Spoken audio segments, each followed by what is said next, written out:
नवरात्रि का विजयरात्रि के 9 दिनों का महत्व केवल धार्मिक ही नहीं बल्कि वैज्ञानिक भी है। देवी भागवत और मार्कंडेय पुराण के अनुसार इस समय देवी पूजा और व्रत करने का विधान है। आयुर्वेद के अनुसार इन दिनों मौसम बदलने के कारण पाचन तंत्र पर असर पड़ता है, इसलिए हल्का आहार और व्रत करना लाभदायक होता है। ये पाचन तंत्र को ठीक रखने और शरीर को स्वस्थ रखने में मदद करता है। इसके अलावा इस समय सूर्य और चंद्रमा की रोशनी पृथ्वी तक समान रूप से पहुंचती है, जिसे विज्ञान में इक्विनॉक्स कहा जाता है। इस खगोलीय घटना के दौरान शारदीय नवरात्रि मनाई जाती है, जो ऋतुओं के परिवर्तन का प्रतीक है। विशेष देवी मंदिर वृंदावन का कृष्ण काली पीठ, यहाँ काली रूप में कृष्ण की पूजा होती है। तमिलनाडु में द्रौपदी काली के रूप में, दक्षिण भारत में द्रौपदी को महाकाली का अवतार माना जाता है। विजयवाड़ा का कनक दुर्गा मंदिर, महिषासुर मर्दिनी का यह मंदिर बेहद पवित्र माना जाता है। और कन्याकुमारी अम्मन मंदिर, ये देवी के कुमारी रूप की पूजा का स्थान है। काशी का मां अन्नपूर्णा मंदिर, यहाँ नवरात्रि में विशेष पूजा होती है और कोई भी भूखा नहीं सोता। इस तरह नवरात्रि न धार्मिक आस्था का पर्व है बल्कि ऋतु परिवर्तन से सेहत को ठीक रखने का एक वैज्ञानिक आधार भी है। नवरात्रि के 9 दिनों में मां दुर्गा के 9 अलग अलग रूपों की पूजा की जाती है। इन 9 देवियों को नवदुर्गा कहते हैं। हर देवी का एक विशेष रूप, महत्व और पूजा विधि होती है। आइए जानते हैं नवरात्रि के इन 9 रूपों की विशेषताएं। शैलपुत्री, मां शैलपुत्री को पर्वतराज हिमालय की पुत्री कहा जाता है। ये देवी का पहला रूप है। शैलपुत्री स्थिरता और साहस का प्रतीक मानी जाती है। इनके दाहिने हाथ में त्रिशूल और बाएं हाथ में कमल का फूल होता है।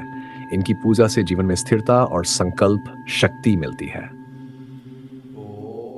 ब्रह्मचारिणी, दूसरा दिन, मां ब्रह्मचारिणी तपस्या और संयम का प्रतीक है। इनका स्वरूप शांत और गंभीर होता है। इन्होंने भगवान शिव को पति रूप में प्राप्त करने के लिए घोर तपस्या की थी। इनकी पूजा से भक्त को आत्म संयम और धैर्य मिलता है।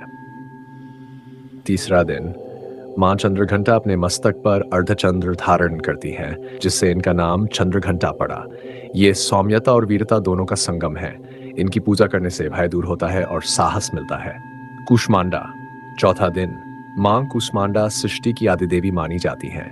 माना जाता है कि इन्हीं के हल्के से मुस्कान से ब्रह्मांड की उत्पत्ति हुई। इन्हें अष्टभुजा देवी भी कहा जाता है। इनकी पूजा से जीवन में स्वास्थ्य और समृद्धि प्राप्त होती है।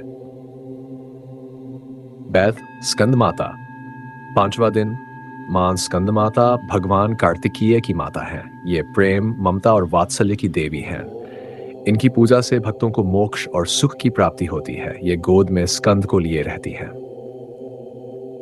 कात्यायनी, मां कात्यायनी शक्ति का प्रतीक है। इनका स्वरूप अत्यंत वीरता से भरा हुआ होता है। इन्हें सिंह पर सवार दिखाया जाता है। कात्यायनी की पूजा से जीवन के सारे कष्टों का अंत होता है और विवाह संबंधी समस्याएं दूर होती हैं।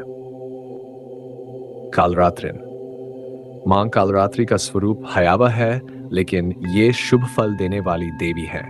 इन्हें रात्रि का विनाश करने वाली देवी माना जाता है। इनकी पूजा से नकारात्मक शक्तियों का नाश होता है और भयमुक्त जीवन प्राप्त होता है।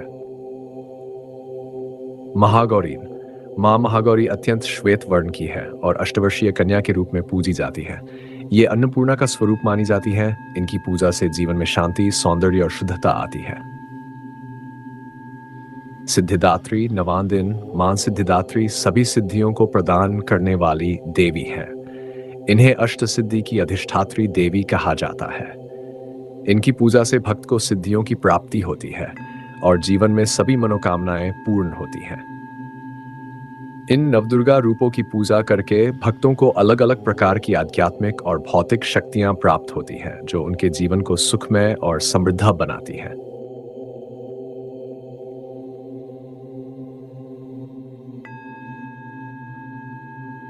अगर आपको ये जानकारी पसंद आई हो तो कृपया इस वीडियो को लाइक करें, अपने दोस्तों और परिवार के साथ शेयर करें और हमारे चैनल को सब्सक्राइब करना न भूलें ताकि आपको ऐसी ही और रोचक जानकारियां मिलती रहें। धन्यवाद।